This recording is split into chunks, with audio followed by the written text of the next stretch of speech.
Believing that love is a sanctuary is the most dangerous lie you will ever be told. It is a siren song lulling you toward jagged rocks, a promise of warmth whispered from the heart of a blizzard. You seek a haven, and instead find a beautifully decorated oubliette, a place where parts of you go to be forgotten forever. Sanctuaries are for saints and the saved, but the rest of us, we find ourselves in relationships that are not shelters but crucibles. They are furnaces designed to burn away everything we thought we were, leaving behind only ash and a chilling echo. I have seen it in the stars, in the dregs of a cold cup of tea, in the flight pattern of a lone crow at dusk. I have witnessed the bloom of a love that was not a flower, but a carnivorous plant, its petals soft, its embrace final. The most terrifying thing about these connections isn't the eventual end, the shattered plates or the slammed doors. No, the true horror is far more subtle. It's the quiet erosion of the self, the slow, methodical replacement of your thoughts with another's whispers. It's looking into a cracked mirror and seeing a stranger's eyes staring back from your own face. It's the realization that the key to your heart, which you so freely gave away, was used not to open a door, but to lock it from the inside, trapping you with something that wears the face of devotion. Let me tell you about a shadow I once saw fall upon a love so bright it blinded everyone around it. It was the story of Elias, and the woman who loved him so completely, there was nothing left of him to love. Elias met Seraphina in the autumn, a season of beautiful decay, which should have been an omen. She was like a figure from a forgotten portrait, with eyes that held the depth of a twilight lake. Their connection was immediate, a wildfire in a dry forest. It was an all-consuming passion that felt like destiny, like two halves of a shattered soul finding their way back to each other. He would say her name, and it felt like an incantation, a word of power that colored his entire world. He emptied the contents of his life, his past, his secrets, into her hands as if they were holy relics. He believed he was building a cathedral of love, a monument to their union. He never realized he was merely providing the stones for his own tomb. The first crack in the mirror was almost imperceptible. Elias was recounting a cherished childhood memory, a day spent by the ocean with his father, the salt spray on his face. He'd told her this story before, on their third date, but as he spoke, Seraphina looked at him with a gentle, pitying smile and said, "My love, that wasn't your memory, that was mine. Don't you remember me telling you?" He laughed it off, confused. The memory was so vivid, so his. Yet the conviction in her voice was a cold stone dropped into the placid water of his certainty. He checked an old photo album later that night. The picture of him on that beach was gone. The page was blank, save for a faint yellowish stain where it used to be. Then came the whispers from his friends, worried calls from his family. They said he was changing, becoming distant, a mere echo of the man he once was. He defended her, of course.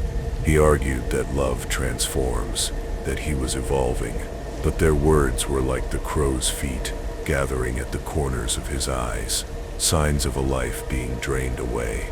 When he spoke, he began to use her phrases, her strange, poetic metaphors. His opinions on art, on music, on life, all began to mirror hers perfectly.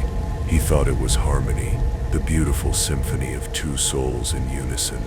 He didn't understand that his instrument had been silenced, and he was only hearing the music she played through him, a ventriloquist of the heart. The physical world began to warp, to conspire with her version of reality. A sweater he swore was his favorite, a deep forest green, she would calmly state, had always been navy blue. And when he looked again, under the stark light of the bathroom, it was navy blue. Books he had owned for years would vanish from his shelves, only to reappear in her possession, with her name inscribed on the flyleaf in elegant, faded ink. He started to doubt his own mind, to see his past not as a solid foundation, but as a shifting landscape of sand, and she was the relentless wind, reshaping it all to her liking. He was becoming a ghost in his own history, a guest in his own life, and the most terrifying part, he couldn't prove a thing. One night, tormented by a growing dread that felt like ice water in his veins, he found an old, locked box of hers he'd never seen before. He forced the rusted latch, his heart a frantic drum against his ribs. Inside were photographs, dozens of them. They showed Serafina with other men, from other times, other places, and in each picture, the man by her side looked familiar. It was the same hollowed-out expression, the same faint spectral quality. One man had his eyes, another had his smile, another had the same scar above his eyebrow. They were a collage of ghosts, a collection of empty vessels, and he knew, with a certainty that was colder than death, that he was just the latest addition to her gallery. Listen carefully, because this is the moment the abyss gazes back. He confronted her, the photos trembling in his hand. He screamed, he accused, he begged for an answer. Serafina simply watched him, her face a mask of serene placidity. There was no anger, no denial, no fear in her eyes. There was only a profound, ancient emptiness. When his rage was spent, leaving him a hollow, sobbing wreck on the floor, she knelt beside him. She stroked his hair, her touch devoid of all warmth. She leaned in close, her breath a winter fog against his ear, and she whispered a truth more terrible than any lie. "You gave me everything," she said, her voice a dry rustle of leaves. "There's simply nothing left of you to take."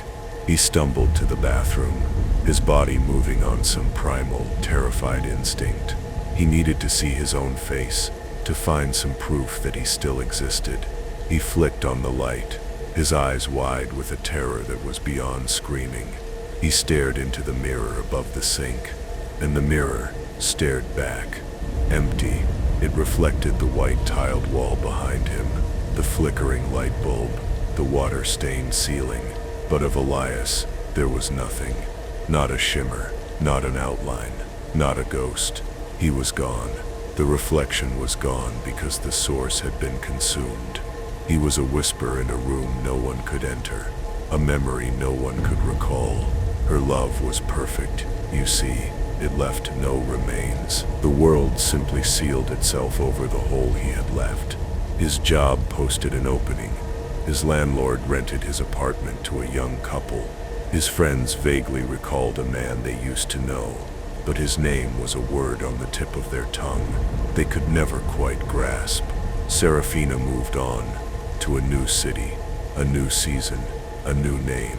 She would find another soul full of light and stories and memories, and she would love him with a terrifying totality.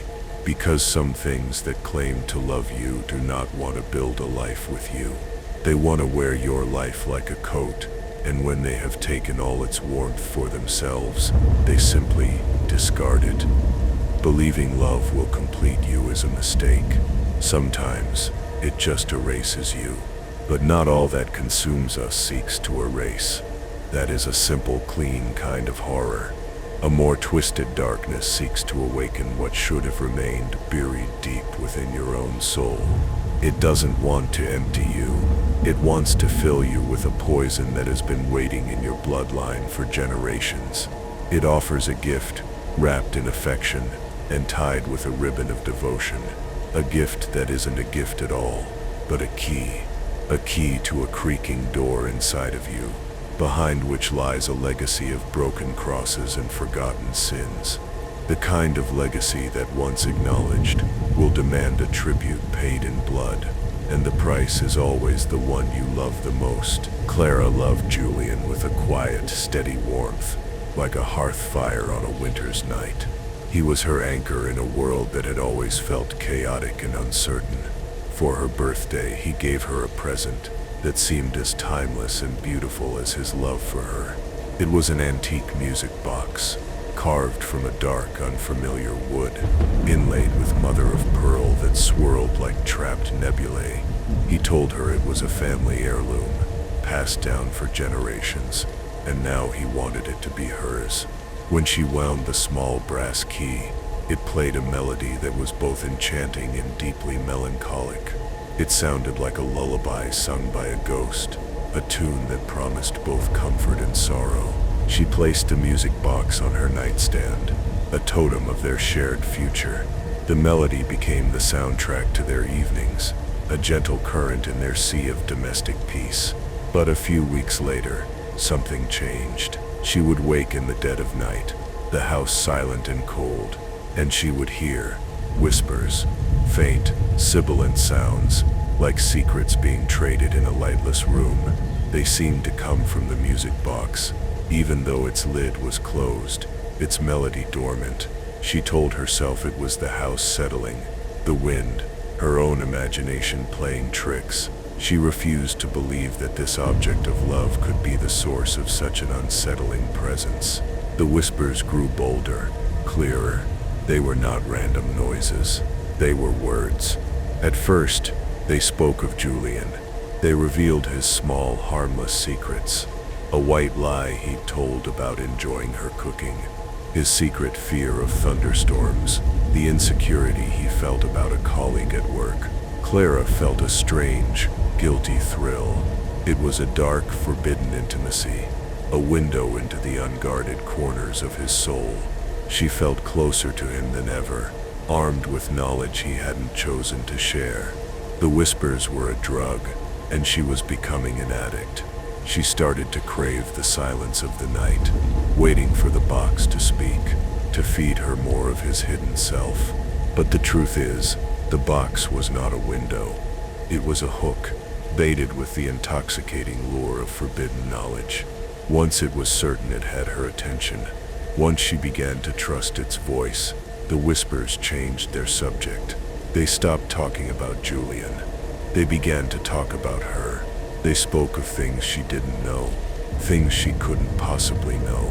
They whispered about her grandmother, a stern, silent woman she'd barely known, and a pact she had made under a new moon decades ago.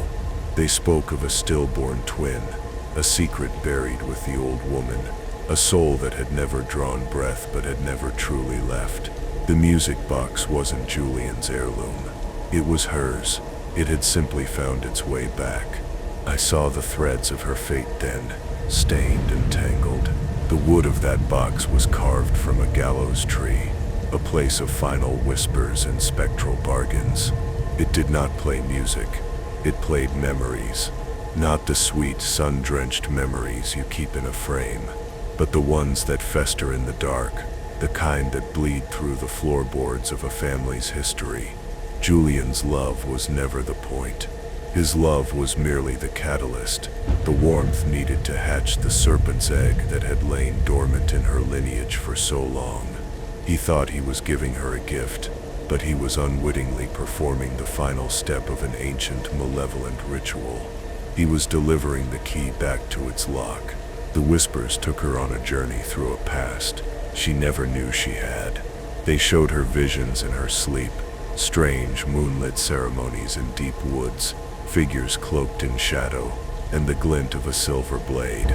They spoke of a power that ran in the women of her family, a dark and terrible symbiosis with something that answered to blood and sacrifice.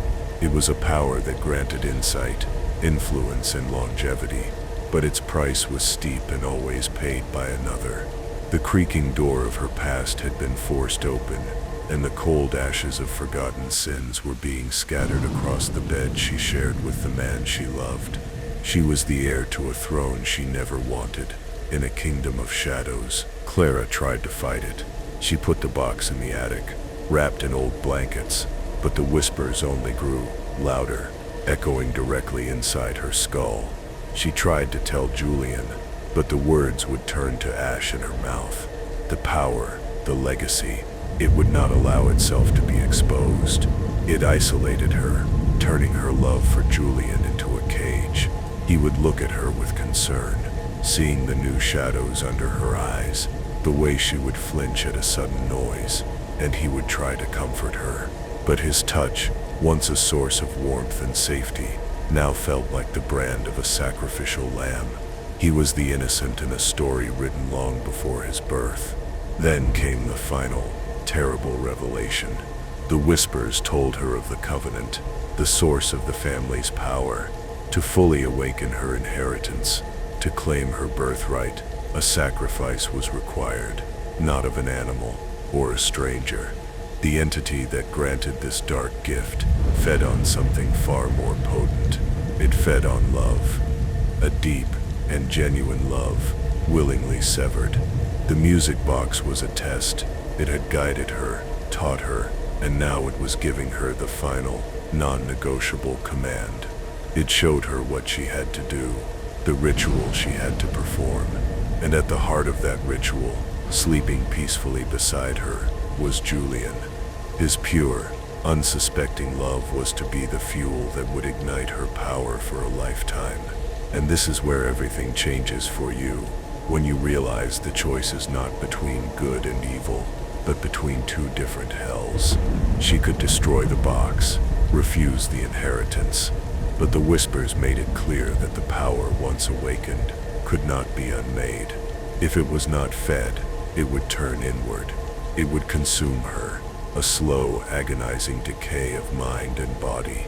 Her other choice was to embrace it, to become the monster her ancestors had been, to sacrifice the only true good thing in her life on the altar of a dark legacy, to trade his heart for a crown of shadows. The choice was between being the victim or the perpetrator. The final scene I was shown was not one of violence or of tears. It was one of chilling, silent resolve. It was Clara, sitting on the edge of her bed in the pre-dawn gloom. The music box was on her lap, its dark wood seeming to pulse with a faint, cold light. Julian was sleeping beside her, a soft smile on his face, lost in some innocent dream.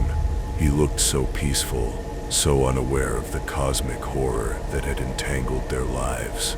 Clara looked at his face, her own expression unreadable. Then, with a slow, deliberate hand, she reached for the small brass key. She began to wind it. The first few notes of that ghostly lullaby tinkled in the silent room, and beneath them the whispers began again. No longer secrets, but clear, patient instructions. The melody was a death sentence, and her own hand was signing it. She had made her choice.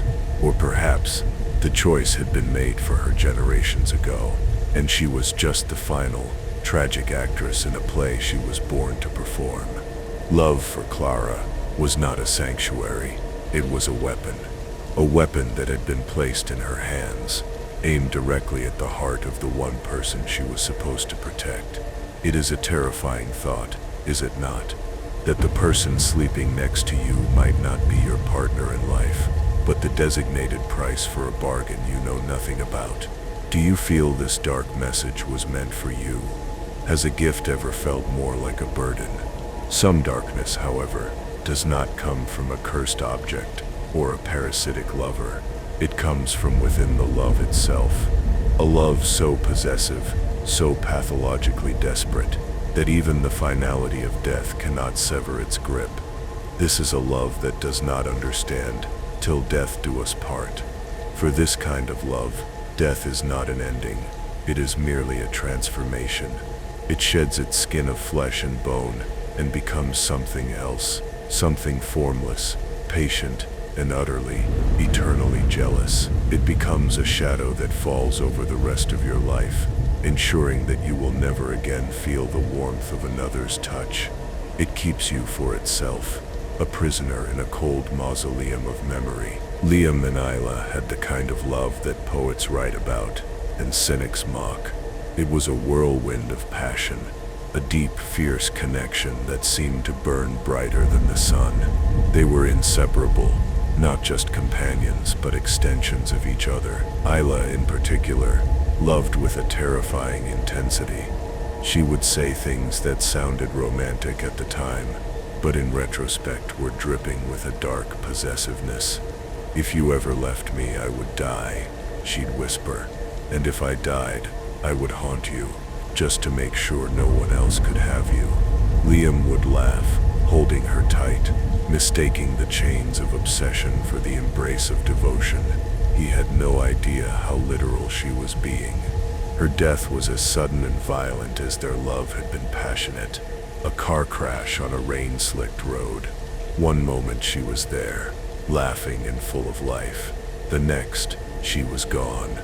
Liam was shattered. The world lost its color, its meaning. Grief was a physical presence, a heavy shroud that suffocated him day and night. In the first few weeks, he felt her everywhere. A flicker in his peripheral vision, the faint scent of her jasmine perfume in an empty room, a cold spot in their bed where she used to sleep. He welcomed these signs. They were a comfort, a proof that she wasn't truly gone, that her spirit was watching over him. He was a fool.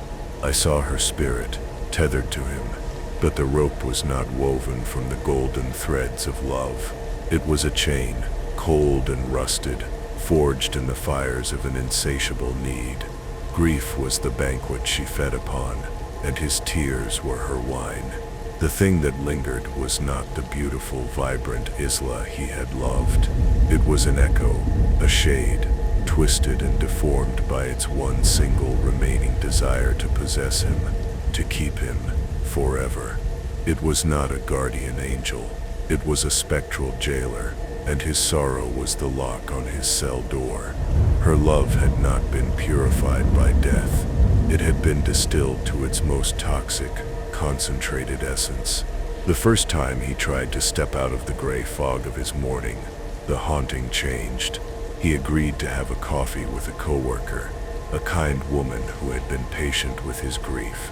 They sat in a small cafe, and for the first time in months, Liam felt a tiny spark of warmth, a flicker of a life beyond his loss. As he smiled, a genuine smile, the cafe window beside their table suddenly shattered, exploding inward with a sound like a gunshot. Shards of glass rained down, narrowly missing them. It was dismissed as a freak accident, a pressure change, but Liam felt a sudden bone-deep chill that had nothing to do with the winter air rushing inside. It felt like a warning. He tried again, a few months later. He met a man at a bookstore, and they struck up a conversation that was easy and engaging. They exchanged numbers. That night, Liam woke up choking, a tremendous weight on his chest, the air in his lungs turning to ice.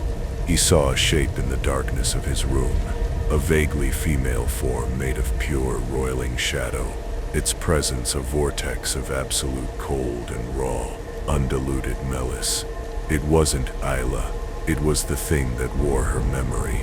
He scrambled for the light, and it was gone. The next day, the man from the bookstore called to cancel their planned meeting. He'd had a terrible accident, falling down the stairs and breaking his leg in 3 places. A pattern began to emerge, a horrifying, undeniable sequence of events.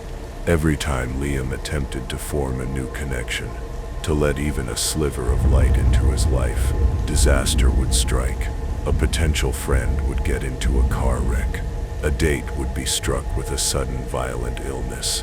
His own home became a minefield of poltergeist activity, objects flying off shelves, doors slamming shut, and the constant oppressive feeling of being watched by hateful, jealous eyes. The shadow of his lost love was a crow perched on his soul, viciously plucking out any new seed of happiness before it could ever hope to sprout. The warmth of a new hand was always extinguished by the touch of cold ashes from his past. He was living in a haunted house, but the house was his own heart. The ghost was the love he couldn't let go of, and it in turn refused to let him go.